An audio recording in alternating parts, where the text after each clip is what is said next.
గుప్పెడంత మనసు ఎపిసోడ్ 18. హేమలో ఎలాంటి స్పందన లేకపోయేసరికి కంగారుగా దీప్తి వంక చూశాడు శ్రీరామ్. ఆమె ముఖములో ఎలాంటి స్పందన ఉండకపోవడంతో వాళ్ళు ఆలోచించుకునేందుకు కొంత వ్యవధి అవసరం అనుకుంటూ తల వంచుకొని కూర్చొని పోయాడు. ఎన్నో సంవత్సరాలుగా ఉన్న నమ్మకం ఒక్కసారి చెదిరిపోయేసరికి తట్టుకోలేకపోయినా నిదానంగా ఆలోచనల్లో పడింది హేమ. తమకి డబ్బున్నా శ్రీరామ్ తమని ఏనాడు బుట్టలో వేసుకునేందుకు ప్రయత్నించకపోవడం, తనకై తనే అతడికి దగ్గర కావడం కళ్ళ ముందు కదిలాయి. తన తండ్రి ఎలాగో చెప్పే ఉంటాడని తన ప్రేమ సంగతి గాని బ్రేకప్ సంగతి గాని తాను ఎప్పుడూ చెప్పలేదు.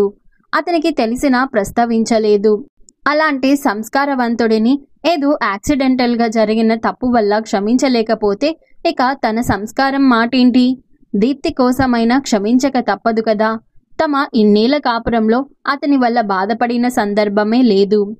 తను విరివిగా చేసే దాన ధర్మాలు ఇష్టం లేకుండా తన కోసం అతను అలవాటు చేసుకున్నాడు. అతనిప్పుడైనా చెప్పకపోతే తనకి తెలిసేది కాదు. అతను ఆ విషయాన్ని ఎలాగోలా రహస్యంగా ఉంచే ఛాన్స్ ఉన్నా నిజాయితీగా తప్పు ఒప్పుకున్నాక క్షమించకపోతే తమ ప్రేమకి విలువ ఏంటి అనుకుంది హేమ. ఇక తాత్సర్యం చేయకుండా శ్రీరామ్ దగ్గరకు వెళ్ళింది. అతడు ఆమె కళ్ళల్లోకి ఆత్రంగా చూశాడు. ఆ కళ్ళు దయాపారవారల్లా కనిపించేసరికి ఊపిరి పీల్చుకున్నాడు. ఏవండి, మనలో మనకి క్షమాపణలు ఎందుకు గాని నిజానికి మనమంతా క్షమాపణ అడగాల్సింది మైథిలి అక్కకి. తెలిసో తెలియకో ఆమె జీవితాన్ని నేను లాక్కున్నట్లయింది. ఈ అపరాధాన్ని ఆమె క్షమించగలిగితే నాకు మనశ్శాంతి అంది. అది వినగానే అతని కళ్ళల్లోకి నీళ్లు వచ్చేశాయి. దీప్తి ఏమంటుందో అని అనుకుంటూ ఆమె వంక చూశాడు శ్రీరామ్. అతడి కళ్ళల్లో కదలాడుతున్న భయాన్ని, ఆదుర్దాన్ని చూడగానే దీప్తికి బాధ అనిపించింది. తండ్రి కన్నీళ్లను తుడుస్తూ మీరిద్దరూ నన్ను క్షమించాలి అని అంది ఇద్దరి వంక చూస్తూ. ఆ మాటలకు ఆమె వంక అయోమయంగా చూశాడు శ్రీరామ్ హేమలు. నేను ప్రేమించింది కృష్ణనే, కానీ కృష్ణ మనోహర్నే కాదు. ఒకసారి మనోజ్ఞ ఆఫీస్కి వెళ్ళినప్పుడు మొదటిసారి అతన్ని చూశాను. చాలా ఆత్మీయంగా మాట్లాడి మంచి స్నేహితుడు అయిపోయాడు. ఒకసారి మన ఇంటికి తీసుకువచ్చాను. అతడు అడిగిన ప్రశ్నలకు జవాబులిచ్చాను. అతనికి మన ఆల్బమ్ చూపించాను. అతడు ఆలోచనలో పడ్డాడు. ఆ తర్వాత మా మధ్య స్నేహం పెరిగింది. నీ గురించి ఎక్కువగా అడిగేవాడు. ఒకరోజు నాతో ఓ ముఖ్యమైన విషయం మాట్లాడాలని పిలిచాడు. దీప్తి, ఎన్ని రోజుల మన పరిచయంలో నిన్ను బాగా అర్థం చేసుకున్నాను. ఎవరికైనా అన్యాయం జరిగితే సహించవని, అయితే నీ ప్రాణ సామానులు ఎవరైనా తప్పు చేసినా ఇలాగే స్పందిస్తావా అని అడిగాడు. ఎవరు తప్పు చేసినా క్షమించేది లేదు గాని ఆ తప్పు ఎలా, ఎందుకు జరిగిందన్నది మాత్రం ఆలోచిస్తాను అన్నాడు. అప్పుడు అతను మీరు తన తల్లికి చేసిన అన్యాయం గురించి చెప్పాడు. అది విని నిర్ఘాంతపోయాను. వెంటనే నిలదీసి అడుగుదామని ఆవేశపడ్డాను. కాని అతను వారించాడు. నిజానిజాలు తెలియాలంటే మనిద్దరం ప్రేమికులమన్న భావం కలిగించాలి. అప్పుడు గాని మీ నాన్న బయటపడడు. నేనే డైరెక్ట్గా అడిగితే భరించలేడు. పరువు కోసం నన్ను అంతం చేసినా చేయొచ్చు. అది నీ ప్రియుడిగా పరిచయం అయితే అలాంటి నిర్ణయం తీసుకోకపోవచ్చు. నీ మనసు నొప్పించలేక ఆయన చేసిన తప్పు ఆయన్ని ఎలా మార్చిందో మనకు తెలియదు కదా. నీ సహకారం ఉంటే ఆయనతో నిజం కక్కించగలను అన్నాడు కృష్ణ మనోహర్. నిజం చెప్పు, నువ్వు మా నాన్న నుంచి కోరుకుంటున్నది ఏంటి అని అడిగాను. నాకు మీ ఆస్తిపాస్తులు అక్కర్లేదు. కేవలం గుర్తింపుని కోరుకుంటున్నాను. మా వ్యక్తిత్వాలతో నేను మా అమ్మ సంపాదించుకున్న మంచి పేరు మాకు ఉన్నా చిన్నతనం నుంచి నేను ఎదుర్కొన్న అవమానాలని మర్చిపోలేక మాత్రమే ఈ గుర్తింపుని ఆశిస్తున్నాను. నన్ను పతిత కొడుకుగా, తండ్రి ఎవరో తెలియని సంతానంగా లోకువగా చూశారు. అలాంటి చెడ్డ పేరుతో నేను, నా వారసులు బతకకూడదు. మాకు ఒక గౌరవప్రదమైన గుర్తింపు కోసమే నా తాపత్రయమంతా అన్నాడు. అతని మాటల్లోని నిజాయితీకి కదిలిపోయాను. వెంటనే వచ్చి మిమ్మల్ని నిలదీయాలనుకున్నాను.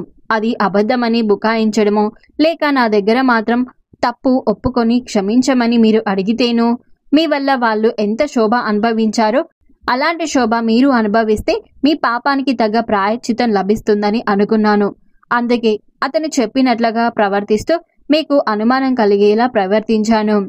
మీరు అదంతా నిజం అనుకుంటూ మీలో మీరే కుమిలిపోయేలా పనిష్మెంట్ ఇచ్చాను. అయితే దీని మూలంగా పాపం అమ్మ కూడా బాధపడాల్సి వచ్చింది. రియల్లీ సారీ అమ్మా అంది దీప్తి. దీప్తి, మీ అమ్మ ఇంతే, తప్పు చేస్తే ఊరుకునేది కాదు. నువ్వు మీ అమ్మలాగే దండించావు అన్నాడు శ్రీరామ్. మేమిద్దరము క్షమించేశాం కదా అని నువ్వు మళ్ళీ మాట మార్చావు కదా అని అనుమానంగా చూస్తూ అడిగింది దీప్తి. చచ్చిన పాముని ఇంకా చంపకమ్మా అని చేతులు జోడిస్తూ అన్నాడు శ్రీరామ్. మరి మైథిలి అక్క దగ్గరికి ఎప్పుడు వెళదాం అని ఆత్రంగా అడిగింది హేమ. ఇంకా ఎందుకు ఆలస్యం, హైదరాబాద్ వెళ్ళగానే వెళదామన్నాడు శ్రీరామ్. దైవ దర్శనం వల్లనే అన్నీ సజావుగా జరిగి ప్రశాంతత దక్కిందని అనుకుంది హేమ. కారు దిగి ఇంట్లోకి వస్తున్న శ్రీరామ్ హేమలను చూడగానే భూదేవమ్మకి ఆశ్చర్య ఆనందాలు కలిగాయి.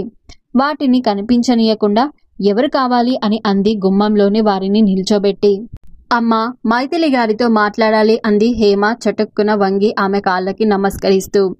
మాటలు వినిపిస్తున్నాయి, ఎవరొచ్చారు అని అనుకుంటూ గదిలోంచి బయటకు వచ్చిన మైథిలి వాళ్ళని చూస్తూనే నిటారుగా అయిపోయింది.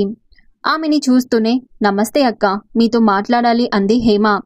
సహజ సిద్ధమైన సంస్కారం వల్ల నమస్తే రండి అంది మైథిలి. భూదేవమ్మ లోపలికి నడవగా ఆమెను అనుసరించారు వాళ్ళిద్దరూ.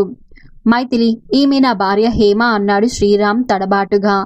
వాళ్ళ రాకకు కారణం ఏమై ఉంటుందో ఊహిస్తూ ఆహా అలాగా అంది మైథిలి. నా వల్ల జరిగిన తప్పును క్షమించు అని ప్రాధేయపడుతూ అన్నాడు శ్రీరామ్.